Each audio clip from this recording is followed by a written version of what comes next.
Assalamualaikum warahmatullahi wabarakatuh. Waalaikumsalam. Perkenalkan, kami dari kelompok 6 akan menjelaskan tata cara budidaya tanaman terong. Baiklah, perkenalkan, nama saya Muhammad Kadafi. Perkenalkan, nama saya Seni Rifira. Saya Jordi bin Afrisco.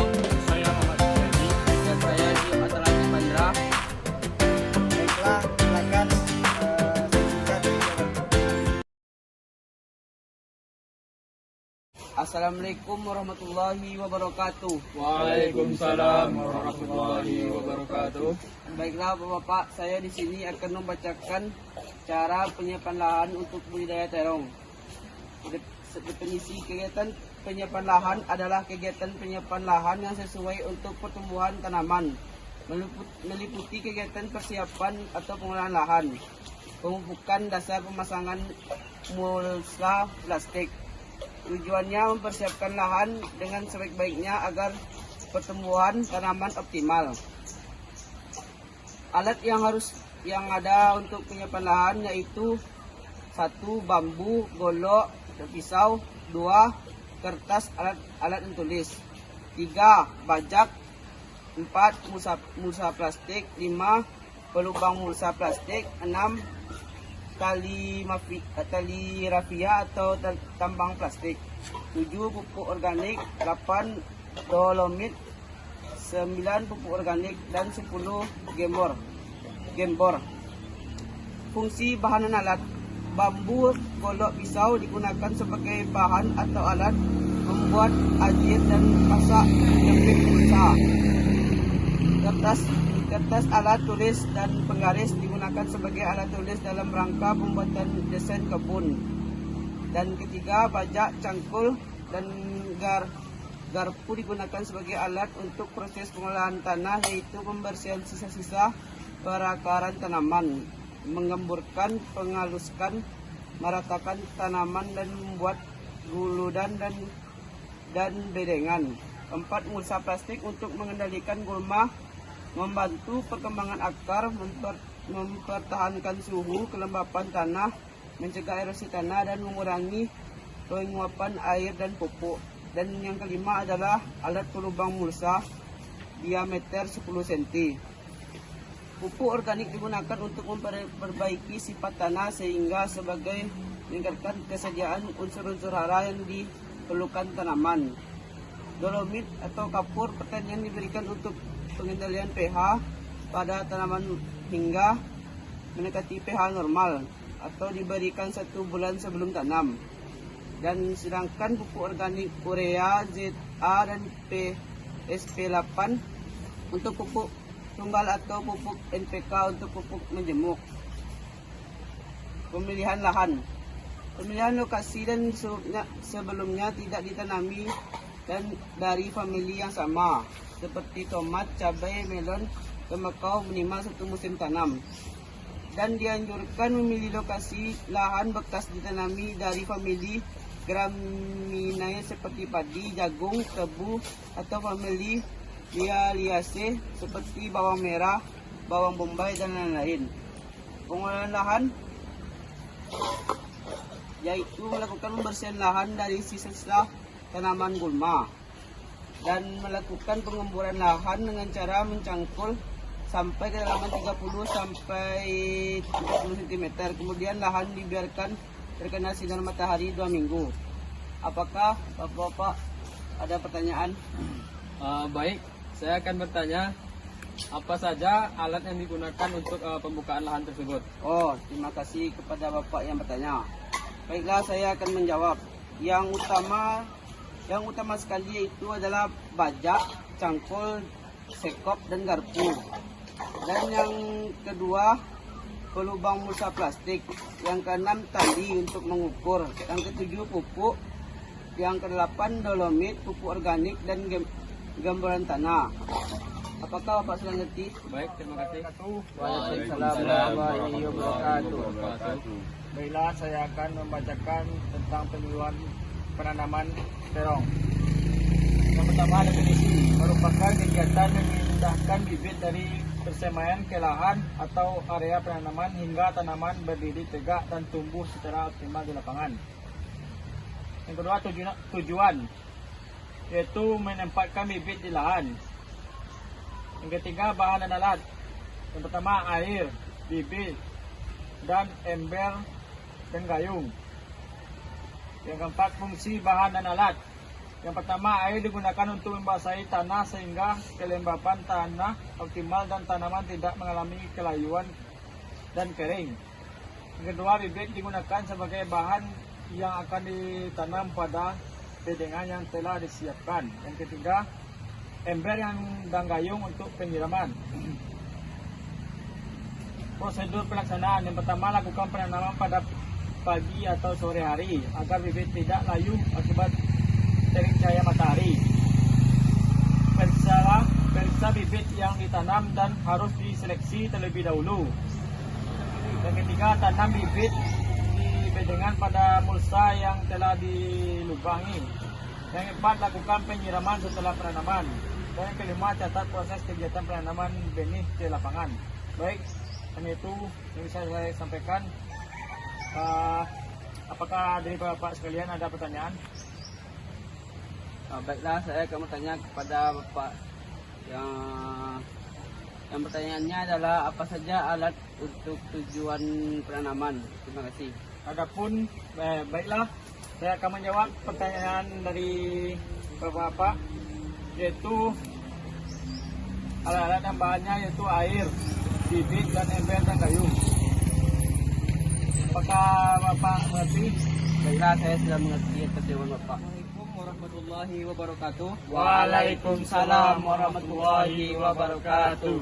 Baik, kali ini saya akan melakukan penyuluhan tentang penyediaan benih. Definisi penyediaan benih yaitu rangkaian kegiatan untuk menyediakan benih bermutu dari varietas yang dianjurkan dalam jumlah yang cukup. Kemudian tujuan penyediaan benih yaitu menyediakan benih bermutu yang dianjurkan sesuai dengan kebutuhan dalam jumlah waktu yang tepat. Kedua, menyediakan benih yang murni secara genetik, sehat, dan tumbuh dengan baik. Validasi atau referensi. Direktorat Tanaman Sayuran dan Bio-Pernaka 2006, buku tahunan Hortikultura Tanaman Sayuran.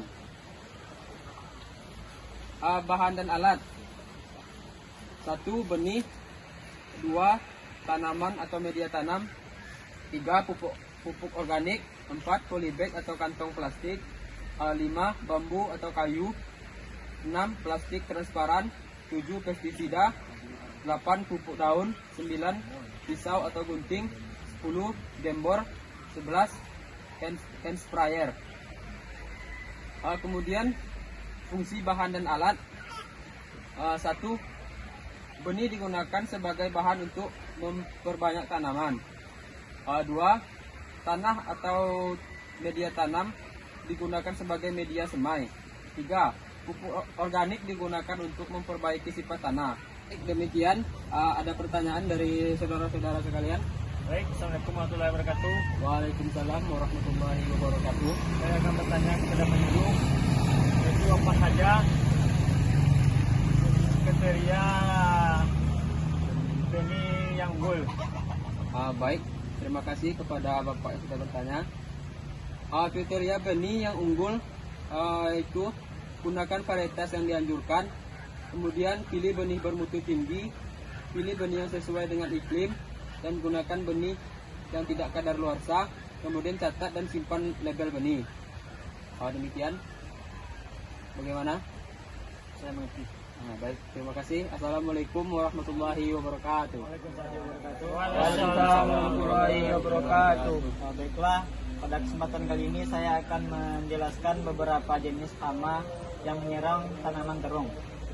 Yang pertama yaitu hama lalat buah, Dacus dorsalis. Gejala serangannya yaitu bercak berwarna coklat pada buah, kemudian menjadi busuk dan bila dibelah akan terlihat adanya larva pada bagian buah tersebut. Dengan dilihatnya yaitu secara fisik atau mekanis, tanah didangkul atau dibajak sehingga kepompong alat buah yang ada di dalam tanah akan mati terkena sinar matahari. Secara hayati yaitu menggunakan perangkap dengan atraktan, misalnya metil eugenol atau ME. Selanjutnya yaitu hama kutu daun atau Apis spp. Pengendaliannya secara kultur teknis, melakukan eradikasi gulma dan bagian-bagian tanaman yang terserang kemudian dibakar. Secara mekanis, penggunaan kain kasa pada bedengan persemaian maupun di sekitar pertanaman. Selanjutnya yaitu hama tungau atau Tetraticus spp. Gejala serangannya bintik-bintik merah sampai kecoklatan atau hitam pada permukaan daun dan di atas bagian daun. Pengendaliannya secara kultur teknis, sanitasi dengan mengeradikasi bagian tanaman terserang dan memusnahkannya. Baiklah, itu saja yang dapat saya sampaikan. Apakah ada pertanyaan? Baiklah, saya akan bertanya kepada Bapak penyuluhan. Yang pertanyaannya adalah hama yang mana mematikan tanaman, Pak, dari antara 3 tersebut? Oh, yang mematikan. Ya, yang sangat mematikan.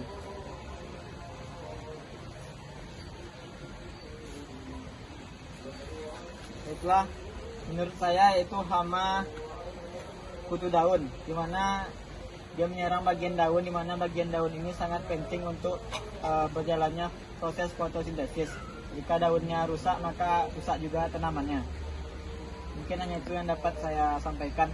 Oh, terima kasih kepada Bapak penyuluh. Saya sudah Assalamualaikum warahmatullahi wabarakatuh. Waalaikumsalam warahmatullahi wabarakatuh. Di sini saya akan menjelaskan panen dan pasca panen tentang tanaman terong. Yang pertama, panen. Definisi panen adalah kegiatan memetik buah yang telah siap panen sesuai dengan permintaan pasar. Yang kedua, tujuan. Untuk mendapatkan buah dengan tingkat kematangan sesuai permintaan pasar dengan mutu buah yang baik sesuai standar pasar. Yang ketiga, bahan dan alat. Yang pertama, keranjang plastik atau kontainer plastik. Yang kedua, gunting pisau. Yang ketiga, gudang. Fungsi bahan dan alat.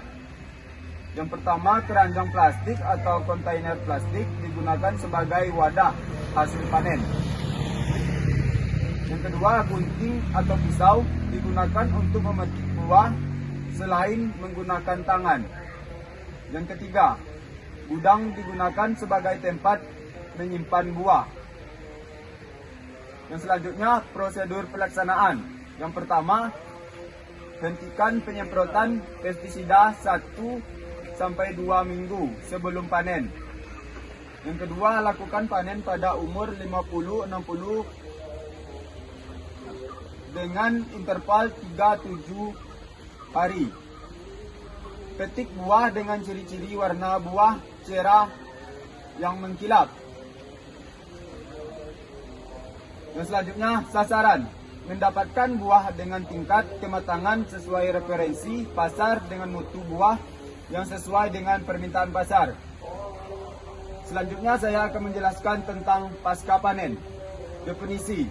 Kegiatan penanganan buah setelah dipanen hingga setiap distribusikan ke konsumen. Tujuan. Menjamin